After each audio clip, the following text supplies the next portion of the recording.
Navidad, esa época que está en el último mes del año. Por una parte, es una de las celebraciones más importantes en el cristianismo que conmemora el nacimiento de Jesús, aunque también sus orígenes son menos antiguos como parte de lo que se llamaría una fiesta pagana en Europa por allá del siglo II. En la Navidad, si bien las religiones la adoptaron como parte de sus celebraciones, también es una celebración en la que pueden participar cristianos o no cristianos, tomando más en cuenta el intercambio de bienes o el dar gracias por un año más que haya pasado, entre otras cosas. Además de ello, se han agregado diferentes elementos a esta celebración, entre ellas el famoso árbol de Navidad que, de acuerdo a varios historiadores, tuvo sus orígenes en Alemania, mientras que la corona de Adviento representa a los 4 domingos previos a la fecha del nacimiento de Jesús. Con el paso de los años, la Navidad ha ido llamando la atención en muchas partes del mundo, de modo que en gran parte de los países esta se celebra. En otras palabras, es una celebración que, al igual que el Halloween o el Día de San Valentín, podemos considerarla como una celebración internacional. Aquí en México también se celebra la Navidad, por mucho derivado de la religión católica, de la cual es mayormente la población del país, ya que esta también conmemora el nacimiento de Jesús, y es justo el motivo de este video, el cómo celebramos la Navidad aquí en México, pues si bien hemos visto en diferentes programas y películas norteamericanas, especiales de Navidad y todo eso, el cómo se celebra. Bueno, para empezar, en México no cae tanta nieve como pasa en Estados Unidos, Canadá, gran parte de Europa o en Japón, por dar unos ejemplos. Sin embargo, México ha tenido bastante influencia en esta celebración del mes de diciembre, y aquí te vamos a decir cómo la Navidad se ha vuelto parte importante en las celebraciones llevadas a cabo en México, con algunos de sus principales elementos. La flor de Nochebuena. La Euphorbia pulcherrina, también conocida como Cuetlazóchitl o flor de Nochebuena, es una planta originaria de México, Guatemala y otros países de Centroamérica en la época precolombina.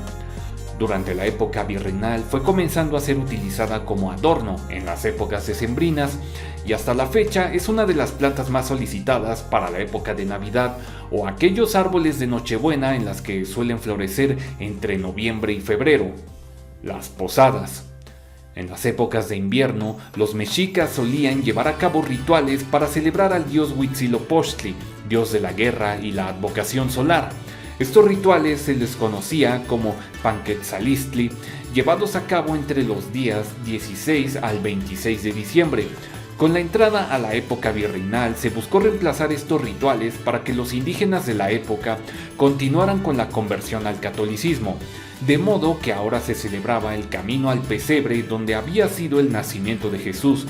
tradición establecida por el agustino Diego Soria, en el cual se representaba el peregrinaje de José y la Virgen María que los llevaría hasta Belén, donde ocurriría el nacimiento de Jesús.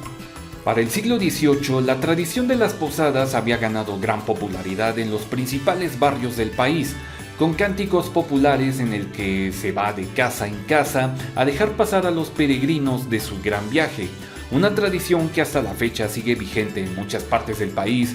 donde con estos cánticos, velas, luces de bengala y las imágenes de Jesús, la Virgen María y José son parte de esta celebración, lo que a su vez nos lleva al siguiente punto: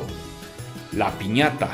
¿Qué sería de la Navidad en México sin la famosa piñata? Se dice que su origen data desde China, siglos atrás, donde se quebraba a un buey hecho de barro para celebrar el Año Nuevo chino. Luego pasó por Europa como parte de las celebraciones de Pascua, y para el año 1586 el Papa Sixto V cedió a los frailes agustinos la celebración de las misas de aguinaldo, que posteriormente se convertirían en las posadas.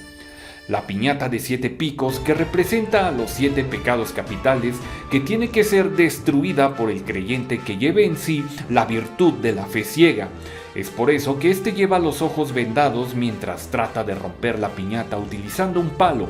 Al lograr romper la piñata, los creyentes reciben los bienes guardados por esta, en su mayoría representados por dulces de todo tipo, aunque más tradicionalmente representados con cañas de azúcar, tejocotes, mandarinas, entre otros, lo que nos lleva ahora al siguiente punto: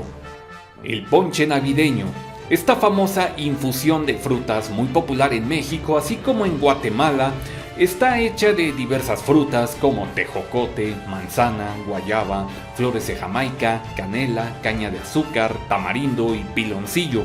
Su preparación normalmente se hace en ollas grandes por la cantidad de gente que acude a las fiestas o a las mismas posadas para poder entrar en calor, ya que si bien en México no nieva mucho que digamos, los frentes fríos sí están buenos, por lo que nada mejor que un delicioso ponche calientito para el frío. Las pastorelas. Las pastorelas son una representación teatral del nacimiento de Jesús que también conforma a la Virgen María, José, el Arcángel San Miguel, los 3 Reyes Magos, los pastores, Lucifer y sus 7 pecados capitales. Se dice que en los orígenes de la pastorela, San Francisco de Asís fue uno de los iniciadores de esta representación por el año 1223, que buscaba transmitir la historia del nacimiento de Jesús a los pobladores de Italia que no sabían leer ni escribir. Para México, los orígenes datan del siglo XVI por parte de Fray Juan de Zumárraga, aunque con el paso de los años esta celebración fue dejando de lado lo religioso para dar paso a lo popular, es decir, representada a un estilo más de nosotros, más mexicano, y una de las cosas es la de los pastores, normalmente representados por inditos, y lo digo sin ningún ánimo peyorativo, así como también agregar a estos algunos toques más irónicos y cómicos que han sido parte de la cultura mexicana. Las pastorelas mayormente representadas tanto en escuelas como en plazas públicas, ya sea organizadas por el gobierno local o la iglesia. Y bueno amigos, estas fueron algunas de las cosas que conforman la Navidad a la mexicana. Si bien a veces nos quejamos de que si el Halloween no es una festividad para México, pero que la Navidad no la inventaron en Oaxaca y todo eso, pero eso sí, como mexicanos tenemos nuestra forma muy peculiar de festejar la Navidad. Es todo por mi parte, yo soy Alexis, hasta pronto.